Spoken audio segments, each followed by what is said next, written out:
Welcome back to Naval Action and episode 77 of A Letter to the King. If you're new to the series, A Letter to the King is my attempt to keep us up to date with what's going on PvP-wise on the global server, the server that never sleeps. Let's have a little look at where we were the previous week. The pirates had defended Georgetown, the dirty Americans were pushing around the coast against the Brits, the Swedes were eating the dead carcasses of French and Danes, and I think that was about it. Basically, the Brits and the pirates are at war, and by all account, the Brits and the Americans are at war. I am told there are still a few hardy Frenchies left, but they're pretty much committed to open world Biffo, and there might be one or two cloggies on the server. But apart from that, we really are in wait mode until the new wipe comes. And the good news is the new wipe comes this week, so I'm actually recording this now half an hour before shutdown, and hopefully we'll get the heads up that the new wipe is on its way, which is very exciting, and we'll talk about that towards the end of the video. Let's just have a look. Here we go. Servers will be down for 30 minutes. Expected downtime is 4 hours, so that's a bastard. No play for us Aussies tonight, so that's 7 till 11 with no naval action. Make me so sad. Make me so sad. But anyway, it means tomorrow we can get stuck in and have some fun. Let's have a look at what happened this week. So the Swedes ate some more dead carcasses, gobbling up some cloggy players around Pampatar. Whatever that is, I can't remember. Queerdad, the Dubaba. The rest really didn't do anything. The Americans did capture the ports next to New Orleans, but that was actually at the end of last week. It's just my map didn't show that properly. And probably the main action of the week was the battle for Georgetown between the Brits and the pirates. And you'll be delighted to know that on the global server, where we don't care when everyone attacks, there was actually quite a cordial amount of gibbering between the Brits and the pirates.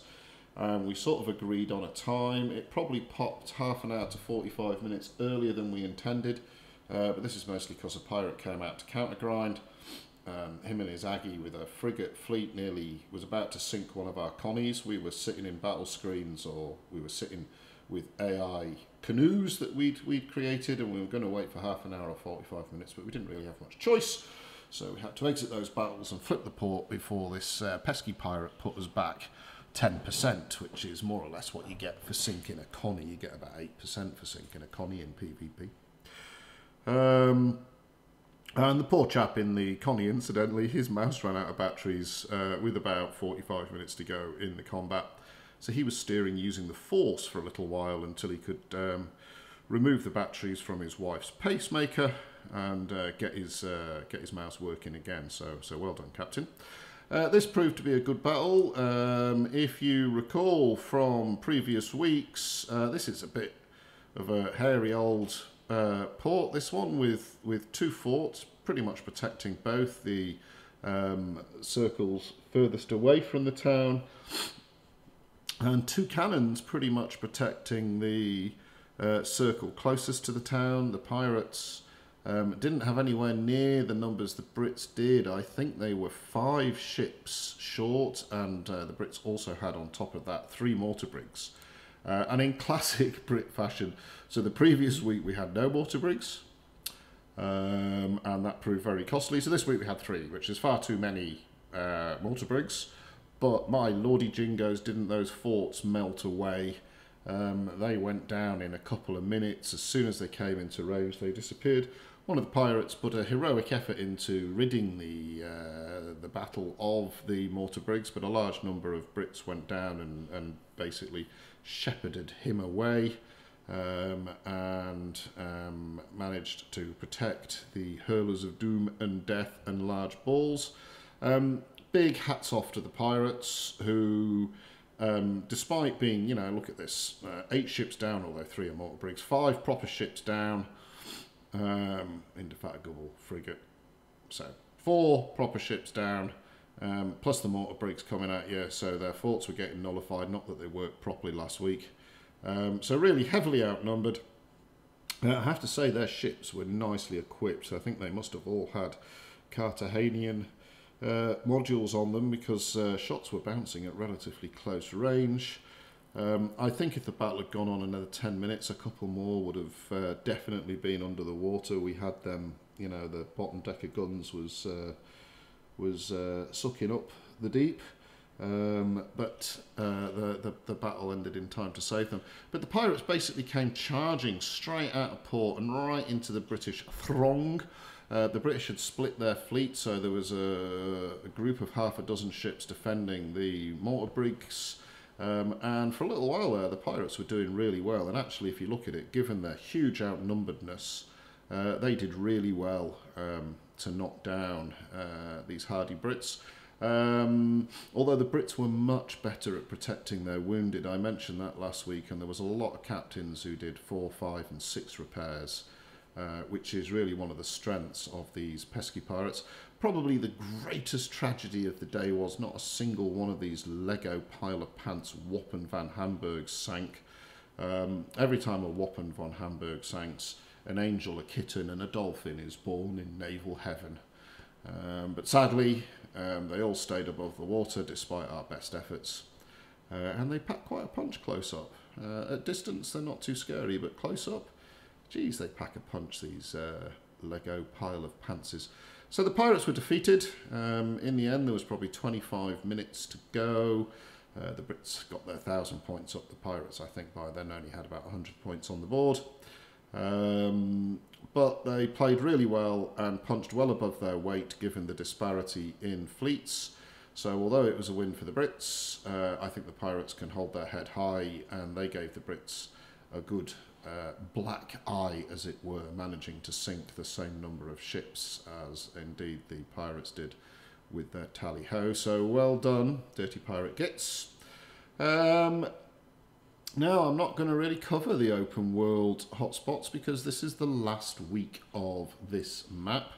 So there's not really much point in doing that. There's not much point in predicting where the storm clouds are, even if you do get the graphics right, Shahil. This is the final tally of Splinters, Sail and Blood for this sort of current incarnation of the game. I think we have to give the day on Global to the Pirates. They were the dominant force. They set the agenda, as it were, for which battles were to be fought. And Barley last fracas at Georgetown, I think their record in port battles was unblemished. There was some different outcomes in open worlds, as there always is. The British, I was very disappointed in the British performance over the 2 or 3 months, to be honest. A very fractured British nation. The Americans came good later in the day. The Swedes, the Danes and the French had a bit of an intifada down there in the Antilles for a while until that wore off. The Dutch, I think they were really keen on getting things started. They never really had the numbers and it just dwindled. And I think a special hats off to the couple of Spanish players, the Confederacy of the Iroquois and Dave, who, although they didn't manage to hold a single port or ever participate in a port battle, were the scourge of the open world and often found themselves on the PvP leaderboards. So well done to you two Spanish chaps. So I think the winners are probably the Pirates. I'd like to give the Brits second place, but they annoyed me too much with their fractious behaviour. And the loser, really, for the last 3 months has been Naval Action, who I think, you know, as we saw the numbers, they held steady for a month or two because people really do love the combat game. And then the numbers just collapsed into a pathetic 4 or 5 dozen of an evening in my time, and 100 and squiggly bob at the weekends where the 3 time zones cross over. So I think the global experience has been a little bit of a failure. Now, partly that's the way they did the server split. Essentially, they didn't really do a server split. They just renamed the servers. Most people stayed on the server they were on. And, well, as you can see, it was all a bit hairy testicles. So not the greatest outcome. I'm really looking forward to the Clan v Clan, the clan-oriented version that's coming out now. There's also some quality of life improvements that I'm also looking forward to. So let's hope that they do the do. and we get the outcome we want. So let's just have a little look at what's coming. What most of you European and American folks will see tomorrow. This is the new port, and what you'll see is almost a sea of white. Almost every port on the map has been flipped to a neutral port. Now, if you have your stuff, buildings, ships, materials, anything in these white ports, you retain them. You can teleport there, you can sail them out, you can sail around and woohoo and wave at people as they sail by. But as soon as that port is captured, you'll have the same problems you always do. Now, let's pretend the British were to capture Cartagena. We know the pirates have got lots of stuff down there. Intelligence tells us, for example, there's 300 war supplies, which incidentally will be completely useless going forward.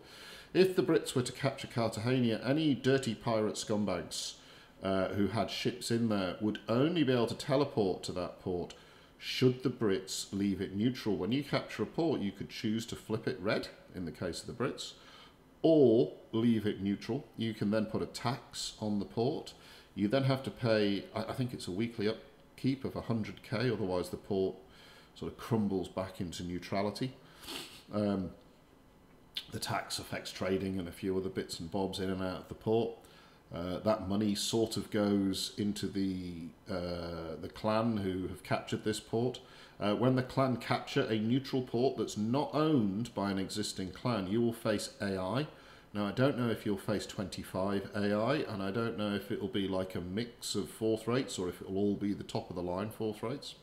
So let's imagine 15 Brits rallied around Cartagena and put the aggression up. What would they face? 15 Wazzers, as we call them in Australia. The Wazzer. We're waiting for the release of the Shazza and the Bazza. So let's imagine 15 Wazzers. If you went in with 15 fourth rates, would you meet 15 Wazzers, or would you meet 25 Wazzers? Or would you meet a mixture of Wazzers and Agamemnon-noms and Constitutions and those monstrosities, the Wappen von Hamburger? We'll have to see, won't we? I've not done a port battle on the test server because it's a pain in the ass for me to download and swap in and swap out, and I've been having good fun fighting my pirate friends. Once it's captured, the capturing nation can choose to set it to their nation, which then is just a port that is their nation, so you could only get in there with a trader ship with a smuggler flag. Warships couldn't get in there. Or they can leave it neutral and just in the name of their clan. So I'm with a clan called Armed, so this would be neutral, and it would show it was held by a lovely bunch of chaps called Armed. Now, when you can attack with your friends in the clan tab. You can dictate that other clans are friends, and that means they can join you in the port battle, and I assume join you in the defence should you have to defend it against, retaliating dirty pirate scumbags. So the pros and cons, I suppose, of making it national versus leaving it neutral. If you leave it neutral, every nation can build in that port, every nation can trade in that port, so obviously your income from your tax rate will be very good. So perhaps it will be a tactic to find a port, maybe one of the ones here on Haiti, where everyone comes here for the super expensive Parisian furniture or the Languedoc violins, or whatever the bugger and hell they are. They're expensive, so you take this port, you leave it as neutral, but you put a big fat tax rate on it so you can raise lots of money and moo-ha-ha at all these people having to pay you loads of money. Or perhaps you set it so it becomes a national hub, and therefore only your nation can teleport to it, only your nation can sail in and out of it, other than people with a smuggler flag and of course dirty alts on a different nation. And this obviously will reduce the income that you can get from taxation because it will rely on your nation. But it will also limit enemy gubbins going around this area. So basically, your stuff is safe. You can teleport. So if you are a dirty pirate scumbag and you're in Cartagena, when you log on tomorrow or whatever, you'll be able to teleport there, get your ship and run away because you know the scourge of the British is coming. Or get your ship, take some missions and capture it yourself. Now, I'm not quite sure if you can get missions, where you get missions from. Do you need to get missions from one of your own held ports, or can you get missions from any port in order to raise hostility? I'll let you know that tomorrow. Again, I'm a slack bastard and I haven't been on the test server this week. There was an announcement earlier this week to say that the shipbuilding weights are all being adjusted down. So at the moment, if you're humping live oak around, I think it's 6 tons a unit or something abhorrent like that. So it's very difficult to move lots of it around. So they're going to significantly reduce the weights. They're also, by all accounts, going to reduce the cost of permits and blueprints. So don't buy any of those today, or if you have. So I think there'll be a few quality of life changes. Now the other thing is these starting areas, it's a bit weird. I've read the notes a few times. Everybody seems to have a couple of starting areas, and as far as I can tell, like some of them are not capturable by the enemy, but a British clan could capture, for example, their own region, and they could turn that into their own taxed area.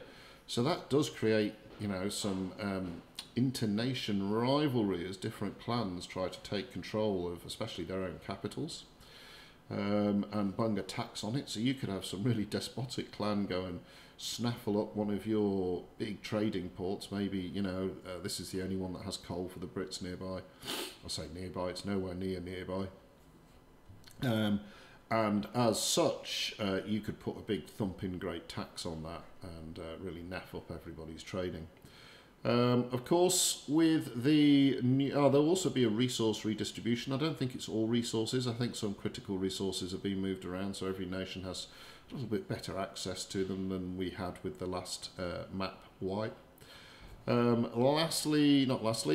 Unity 5 is also coming, which means we get the 3 new ships, the Prince, the Hermione and the Wazza.